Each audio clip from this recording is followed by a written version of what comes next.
Kaya pag sa tayo ay sa ating Panginoon, talagang napaka-safe na safe tayo, no? Kaya makaibigan sa ating buhay, di ba, ang ating duty, tungkulin natin sa Diyos, sa ating bayan, sa ating kapwa, sa ating sarili. Unahin natin siya. So pagising natin sa umaga, awitan natin siya ng papasalamat, awit na papasalamat, awit na papuri, awit na pagsamba. So yan, makaibigan. So napakaganda, no? Basahin natin ang kanyang salita araw-araw, mag-send tayo ng isa lang, no? Isang verse, no? Tulad nito sa mga awit 71:3, no? Ipalaganap po natin, i-type natin, i-search natin, tapos i-send natin sa ating mga kaibigan. Kahit isang kaibigan na natin sa araw, tapos sunod na araw, isa naman, no? Tapos ating i-memorize yan para hindi natin makalimutan. Kasi napakaganda, mga kaibigan, pag yan po ang siyang gagawin natin, dahil sa oras ng sharing, makaano tayo, na? Makatulong tayo sa ating kapwa, no? So dito naman sa 4, sa lahat ng masasama, O Diyos, ako'y ipaglaban. Sa kuko ng mabagsik, huwag mo akong pabayaan. So dito, mga kaibigan, hindi talaga mawala yung masama. Subalit, mayroon tayong 4 na gagawin sa ating kaaway, no? Unang-una, love your enemy, pray for your enemy, do good to your enemy, and bless your enemy sa Tagalog po version. Ang ating kaaway ay ating ipanalangin, mahalin, gawa ng mabuti, at i-bless po natin. No? Ibig sabihin na pagpalain po natin. So mayroong isang, mga kapatid, no? Mayroong isang tinatawag natin na naalala ko, no, sa military officer na si Sir Loyola, nag-share siya, no? May isang encounter daw sa bundok na yung kalaban at saka isang member ng armed forces ay talagang no? Naging mag-asawa, no? So, biyo mo yan, no? Nagkita sila sa kagubatan sa encounter. So, balit, no? Talagang sila yung tinadhana. So, ibig sabihin yan, mga kaibigan, na yung tungkol naman sa love, no? Di ba yung puso natin, halimbawa ay kalahati lang. Tapos makita natin yung kapartner natin para mabuo ang puso. O parang gano'n. So pag sa ating pang mga love, yung parang tinusok ni Cupido, no? Ibig sabihin na pinana ni Cupido. So dito, mga kaibigan, no?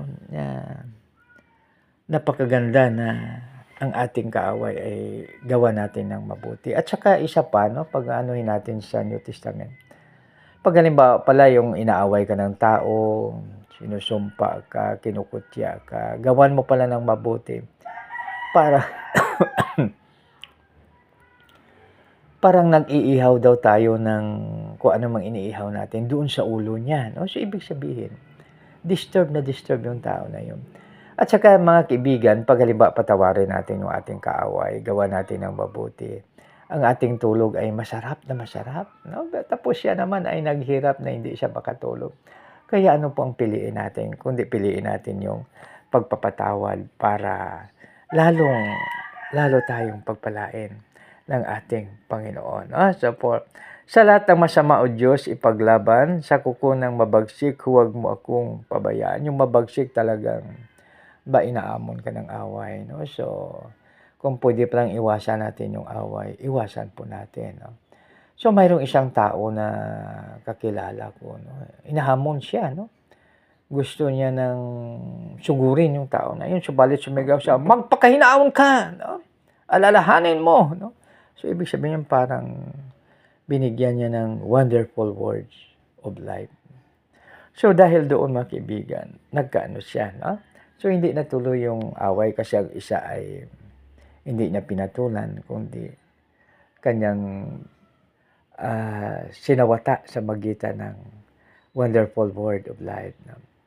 So, yan. Sa lahat ng masama, O Diyos, ako'y iligtas. Sa kuko ng mabagsik, huwag mo akong pabayaan. Sa Panginoon, sa iyo ko inilagak ang pag-asa.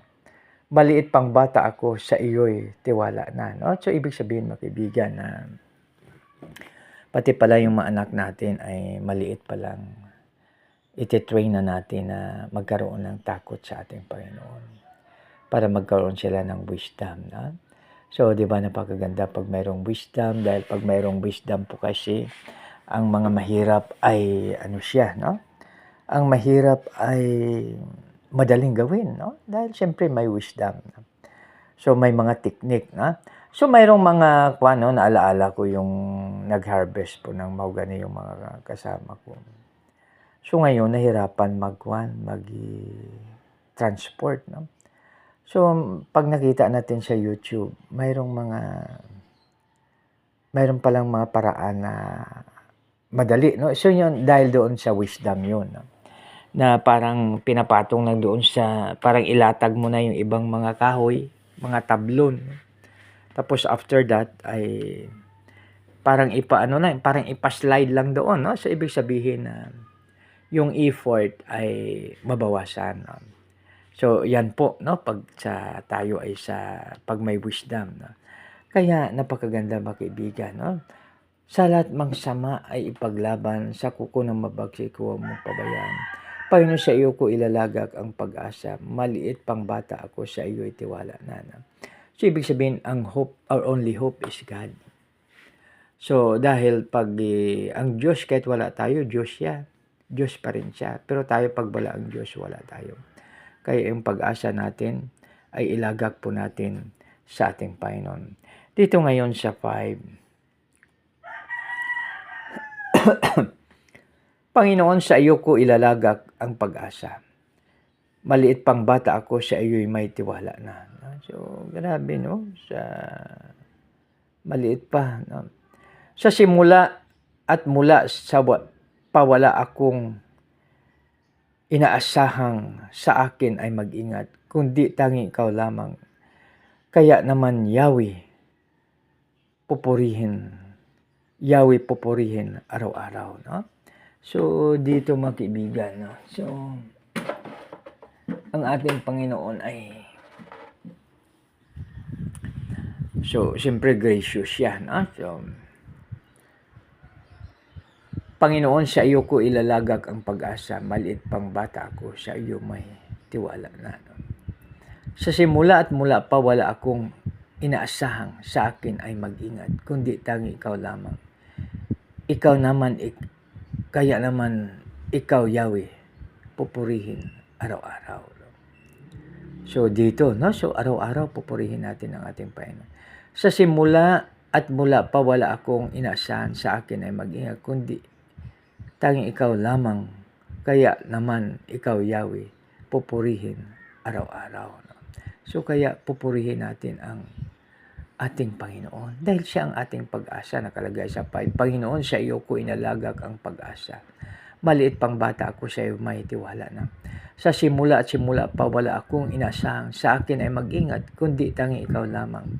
Kaya naman ikaw Yahweh, pupurihin araw-araw. Yan, no? Kaya sa 6 yan, kaya mga kaibigan, no? Pagising natin sa umaga, awitan natin siya ng awit na papasalamat, awit na pagsamba, awit na papuri.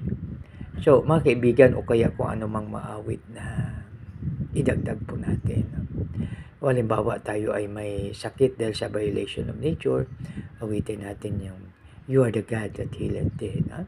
Na ikaw o Diyos ang siyang nagpapagaling sa akin. No? Kaya kahit anong sakit, walang problema sa Kanya. No?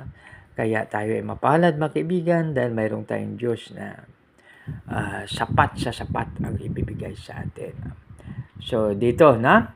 So sa 7, sa marami ang buhay ko ay buhay na mahiwaga.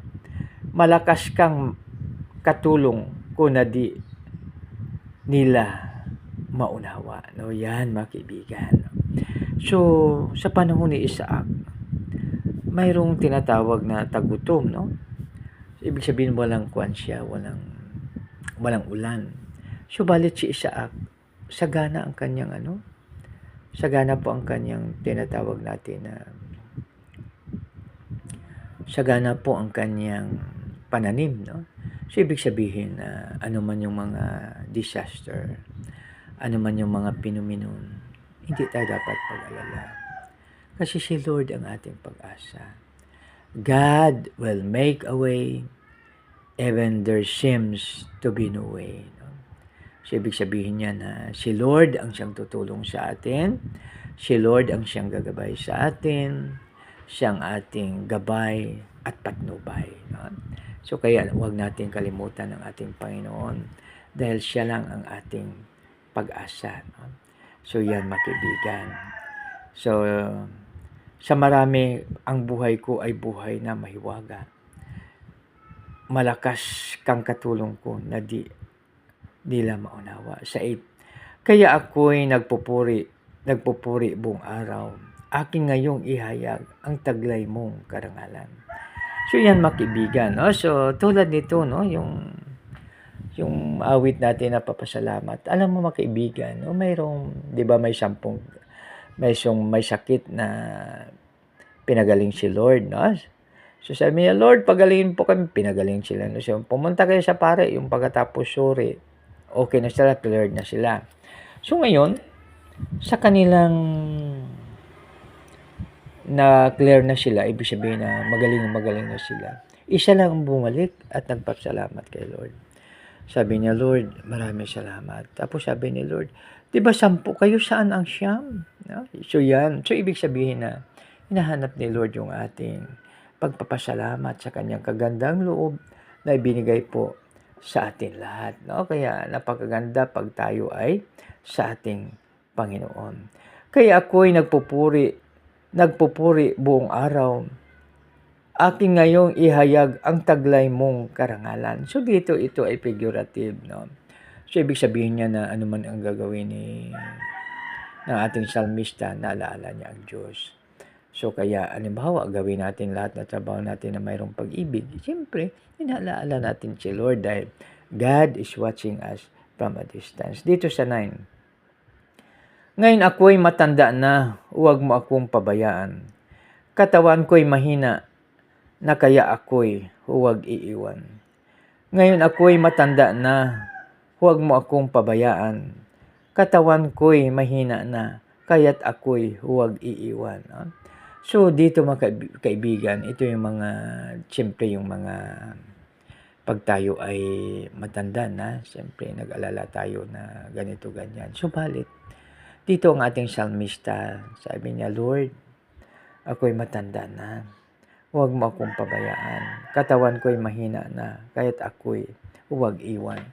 So mayroong isang gi-share yung ating mga ngaral. No? So ngayon, mayroon daw pong isang mayaman na pamilya. Nag-isa yung anak. So ngayon, yung mommy at daddy ay pinamana na. Ibig sabihin may kasulatan na. So ngayon,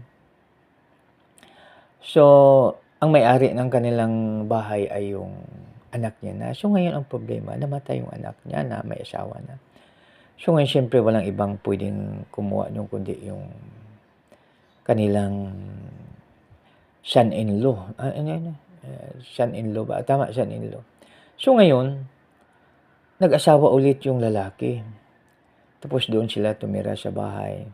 At ang mommy at daddy ay pinalayas doon sa bahay. No?